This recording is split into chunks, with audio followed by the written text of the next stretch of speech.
What is up, bras? So another season of Rainbow Six has come to an end, so it is time for my list of top 10 favorite tips and tricks that I've learned this season. Couple things to keep in mind: this is not a list of top 10 technically perfect tips and tricks, but instead my personal favorite tricks that I've learned in year 3 season 1 and I find myself using the most. All of what I will show you is still very useful even though this season has come to an end and the new one is already a few days in. I can guarantee you that some of you may have been doing these since before this season, and I can also guarantee you that I've been using certain tricks since the beginning of time that would be brand new to some people. So basically, opinions being opinions, these are my top 10 opinions. But who knows, maybe you have a favorite trick that you've learned this season and you would like to share it down below. Anyways, let's kick this list off starting with 10.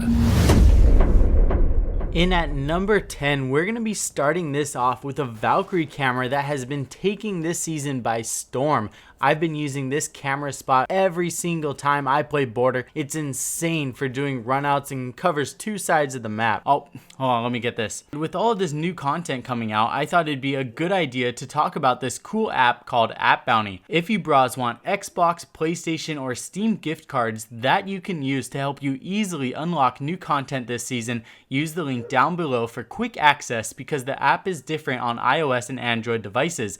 You'll also get 50 free credits using my code COCONUTBRA when you click on the link to start up. Like I said, you can get rewards for Xbox, PlayStation, Steam, Amazon, and a ton more to meet the needs of console, PC, and mobile gamers. So you guys see this cool Valkyrie Elite skin that I'm using that you'd have to use real money to get? Now you don't have to use your hard-earned cash, and you can just in turn just exchange those gift cards in order to get those R6 credits in order to help you unlock more Siege content. In order to get these rewards, all you need to do is download different applications and use them to earn any of the rewards that you want. You're simply just playing on your phone and exchanging that time for the rewards that you need. Huge thanks to App Bounty for creating a way to support the amazing Siege community and help get its players free rewards. Use the link in the description to start today. And when this camera is thrown correctly, you won't even be able to see it from that west hand side spawn as you're running up.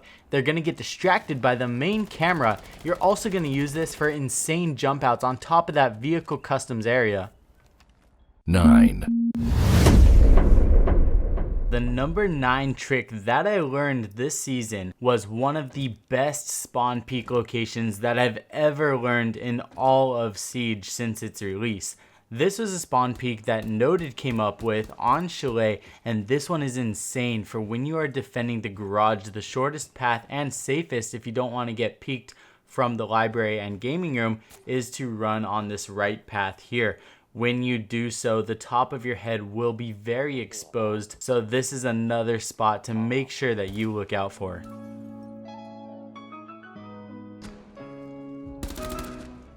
8. Now this one is an evolved pre-fire from this refrigerator spot that most of the Coconut Bra family should know about by now.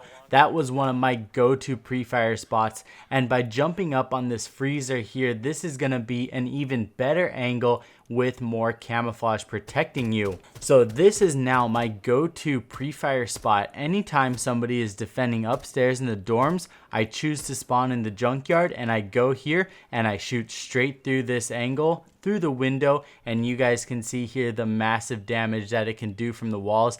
And I mean, you guys can just take a look for yourselves. Compare the openness of being on top of that refrigerator versus being here in the tree.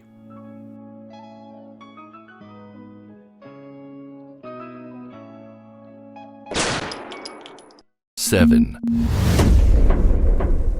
Now this trick right here is going to be adding in some insane details on your next Mira setup. You can use this in a few different locations. You just got to kind of get creative and think about where you'll be able to pull this off.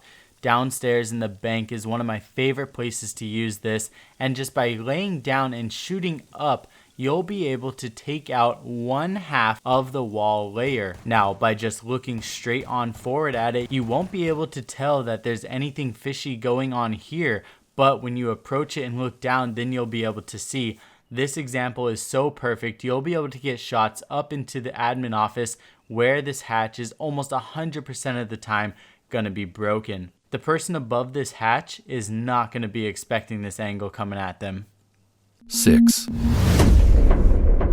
Now this next tip is an insane nitrocell spot that's going to be going not just through a wall, but also through a floor and taking out anybody that's overlooking the hatch from the classroom going towards downstairs laundry room. Now this C4 was taught to me by Mav, where we saw him use it in a pro league game and pull off an insane nitrocell kill on somebody downstairs in classroom while they were holding the angle above the hatch, just like you guys see right here. Now, if you guys really want to, you can completely destroy the wall so that the nitrocell goes through and lands in the actual floor of the classroom. But you guys can see right here, even when it lands on the wall, it's still gonna take out those pesky attackers anchoring down, holding this angle above the hatch. Big shout out to Mav for figuring this out. 5. In at number 5 is going to be 2 cameras that we learned from Nesk, and he was able to throw them both out at a perfect angle through the skylight on the map Cafe Dostoevsky. This first one is going to land on the tree, and this is going to give you insane vision, not just on that east balcony, but mainly over the skylight where enemies are constantly going to be grouping up. This is going to be great for throwing out nitrocells, as well as just overall learning if you even need to be holding angles up here or not. The second camera is going to be throwing it through the triangle on the bottom right of the skylight, and it's going to land on the terrace or east balcony, and this is going to give you great vision to see anybody that's rappelling up this wall, which most of the time there'll be a Blackbeard somewhere out on those windows. 4. In at number 4, we got the infamous skyscraper parkour that we've been doing for the past month or so. Now, by carefully walking around these edges, you can actually look south and get a vault option by running and sprinting up on top of this edge. Now, once you're up here, you have so many different options. You can literally cover almost 3 sides of the map. You can either go left or right. I pretty much always come up here to at least check and pre-fire windows anytime that the defenders are upstairs. Now, if they go upstairs in the offices, this is where this is gonna insanely shine. You'll see in just a second how you can run all the way on the left and get some very, very easy and cheeky angles into objectives. The operator remaining. Glass, you gotta push up.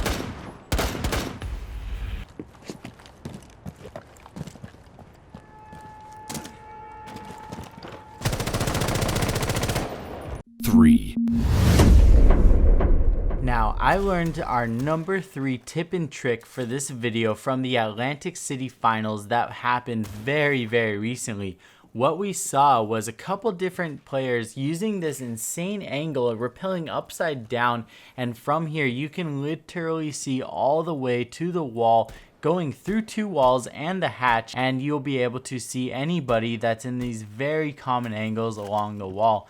You guys are gonna see right here these bullet holes. If anybody is even in these corners over here, they're gonna get completely wiped out. As well as this angle is also one of those rare ones where the person rappelling upside down is gonna be able to see the defender before the defender can see them. You're gonna see here that I'm gonna have to actually walk to this angle in order to see them, and by the time I'm able to see them, I would be dead because they're gonna see me from my toes up, whereas I would be walking straight into their fire. 2.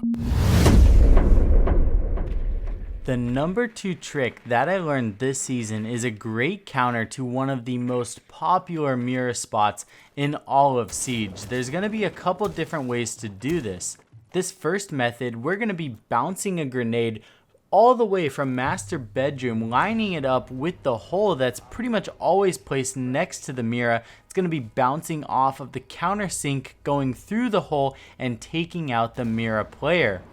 Now, of course, if they have an ADS, then that's not really going to work so good. But if that's the case, then you can bounce the grenade and actually just get it to hit the wooden surface and not go through the hole. And then by doing that, there's a lot of splash damage that's still going on.